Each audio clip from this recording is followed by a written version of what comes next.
আসসালামু আলাইকুম সবাইকে। কেমন আছেন সবাই? দেশের বাইরে আমরা কখনোই বাংলাদেশের মতো ওই রমজানের ভাইবটা পাই না। রাস্তায় রাস্তায় ইফতারের দোকান, হালিমের গন্ধ, শেষের রোজার দিকে শপিং করার সেই হিড়িক, রাস্তায় জ্যাম, এসব কিছুই আমরা মিস করি দেশের বাইরে। রমজানের এই ভাইবটা পেতে মাঝে মধ্যে এজন্য আমরা চলে যাই মসজিদে।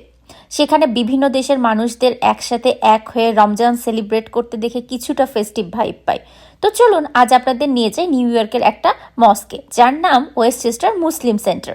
নিউ ইয়র্কের বেশিরভাগ মস্কই যেখানে একটা বিল্ডিং ভাড়া করে নিয়ে করা, তার মধ্যে এই একটা মস্কি যেটা দূর থেকে দেখেও মনে হবে যে এটা আসলেই একটা মসজিদ। আর ইফতার তা আর কি বলবো, এই যে দেখতে পাচ্ছেন এখানে বাইরে সুন্দর করে বসার জায়গা করা, এবং এখানেই হলো সবাই ওরা টেবিলে ইফতার সাজিয়ে রেখেছে। এখানে প্রথমে আমরা রোজাটা ভেঙে তারপরে এই তো সবাই ভিতরে চলে যায় মাগরিব নামাজ পড়তে। মাগরিব নামাজ শেষে তারপরে তারা আমাদেরকে ডিনার সার্ভ করে। চলুন আপনাদেরকে ভিতরটাও একটু দেখিয়ে নিয়ে আসি। এই যে দেখেন বাহিরটা দেখেই মনে হচ্ছে না এটা একটা সুন্দর মস্ক? আসলেই এটা দেখেই মানে বাংলাদেশের মসজিদগুলোর সাথে কিছুটা মিল পাওয়া যায়। এই যে মসজিদের ভিতরটা দেখেন কতটা সুন্দর ডেকোরেশন করা। তো আমরা যেহেতু ইফতারের সময় গিয়েছিলাম, সবাই হলো জাস্ট রোজাটা ভেঙে এখন মাগরিবের জন্য প্রিপারেশনে ছিল। মাগরিব শেষেই সবাই আমরা তারপর ডিনার করব।